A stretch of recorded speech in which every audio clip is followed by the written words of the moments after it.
Trader हैं और बहुत बारीकी से ऑप्शंस और पुट्स में काम करते हैं, दोनों निफ्टी और बैंक निफ्टी में। क्या आगे के जो कॉन्ट्रैक्ट्स हैं 5, 6, 7 हफ्ते के, वहां पर एडिक्वेट लिक्विडिटी रहती है क्या? नहीं शेल सर, उसमें एकदम भी लिक्विडिटी नहीं रहती है। इनफैक्ट जब हम कैलेंडर स्प्रेड्स या वैसे कुछ कॉन्ट्रैक्ट्स ट्रेड करते हैं तो उसमें काफ़ी प्रॉब्लम आती है, क्योंकि बिड आस्क में काफ़ी डिफरेंसेस रहता है और लिक्विडिटी एकदम ड्राई अप रहती है। तो इससे कुछ मतलब ये एक वेलकम मूव है एनएसई की तरफ से। स्प्रेड का मतलब यह है कि आप इस हफ्ते और अगले हफ्ते के कॉल्स और पुट्स में दोनों में आप कुछ फेरबदल कर सकते हैं, यहां के बेचकर आगे के ले सकते हैं ताकि हेज पोजीशन हो। तो बहिती साहब की राय है कि आगे वाले कॉन्ट्रैक्ट्स यानी कि 5वें, 6ठे और 7वें हफ्ते में इतनी लिक्विडिटी नहीं होती थी और उस वजह से अगर ये हटाए गए हैं तो ये ओवरऑल बाजार की हेल्थ के लिए अच्छे हैं। अब लिक्विडिटी आपको पहले, दूसरे, तीसरे, चौथे कॉन्ट्रैक्ट्स में दिखेगी। असित जी से एक बार राय लेते हैं। असित जी, आप बखूबी बैंक निफ्टी ट्रेड करते हैं, क्या आपके कार्यशैली और काम में कुछ फर्क पड़ेगा इस कॉन्ट्रैक्ट के फेरबदल होते हुए? मुझे नहीं लगता कि इतना कुछ इम्पैक्ट रहेगा। Most of the guys like जैसे रिटेल पार्टिसिपेशन और जो भी बैंक निफ्टी में ट्रेड करते हैं, मोस्टली मतलब वो वीकली ऑप्शंस में ज्यादा रहता है। आई थिंक ट्यूसडे वेडनेसडे आने के बाद तो नेक्स्ट वीकली में चले जाते हैं। आई थिंक 60-70% तो definitely 70-80% if I may say would be only for this week और नेक्स्ट वीक, और मंथली वाले काफी कम रहते हैं। तो मेरे हिसाब से इतना इम्पैक्ट तो नहीं आना चाहिए।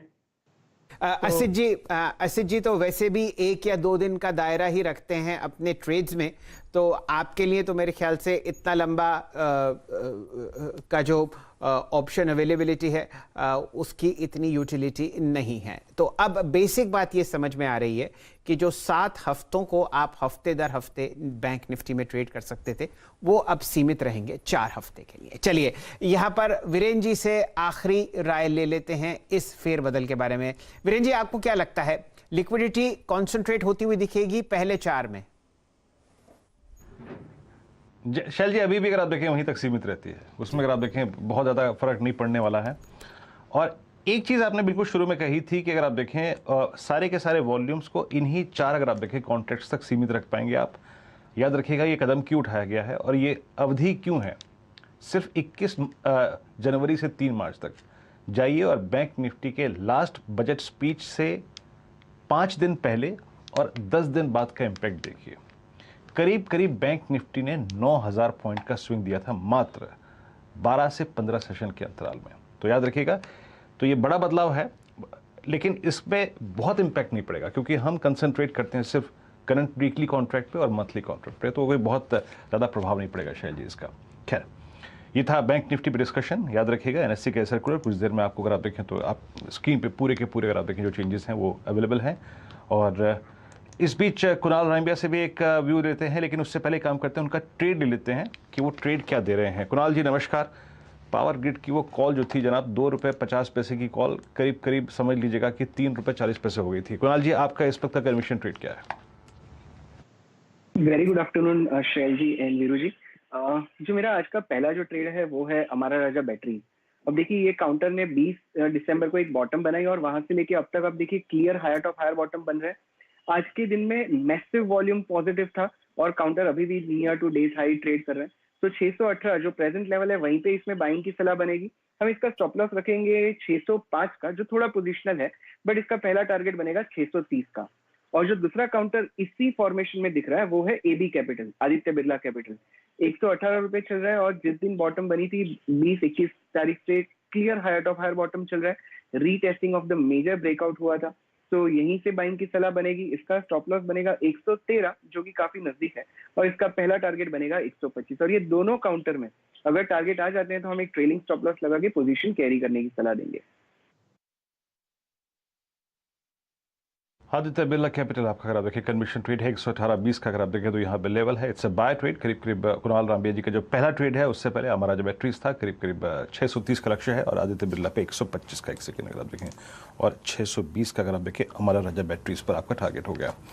और स्क्रीन पर जो चीज़ें इस वक्त अच्छी हो रही हैं, देखिए निफ्टी जो है 17,000 के लेवल को रीगेन करने के बाद, जैसे कि मैं आपको ओपनिंग रिमार्क्स में कह रहा था कि आज हमारे पास ऑन द डाउन साइड टेंडेमा भी है और प्लस जो कॉल राइटर 17,100-200 पे हावी हैं, 17,150 पे हावी हैं, तो पुट राइटर जो है वो 17,000, 17,050, 17,100 पे भी हावी हैं। तो निफ्टी शायद अपने आप को अगर आप देखें एक सिक्योर करने की कोशिश करेगा 17,080, 17,060, 17,100 के आसपास है। इन्फोसिस पे बात बहुत हो चुकी है, HDFC पे बात काफ़ी हुई है। कुछ और स्टॉक्स देखिए जो अच्छा कर रहे हैं। पावर ग्रिड ने अच्छा किया, REC का जिक्र शैल जी ने किया, वो अच्छा करता हुआ।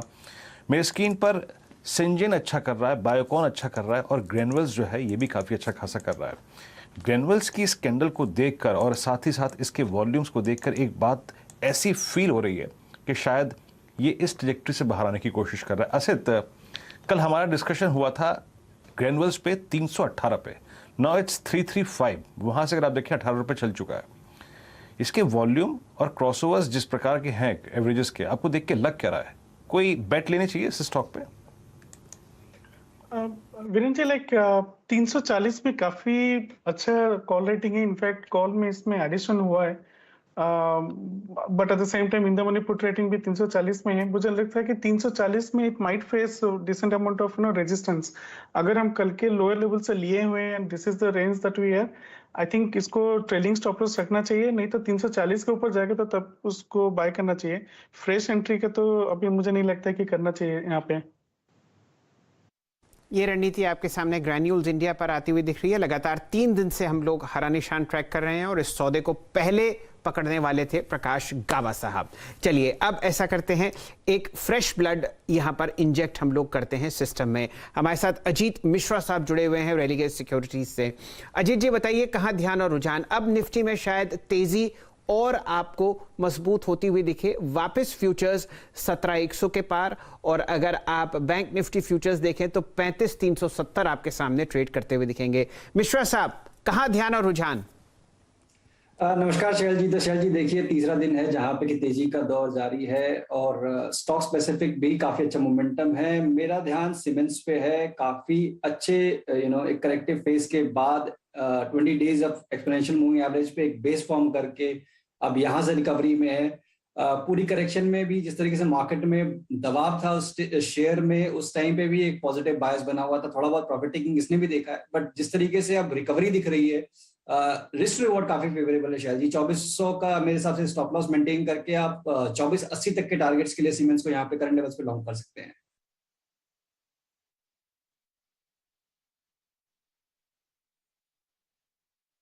सिमेंस को अगर आप देखें आप लॉन्ग कर सकते हैं 2423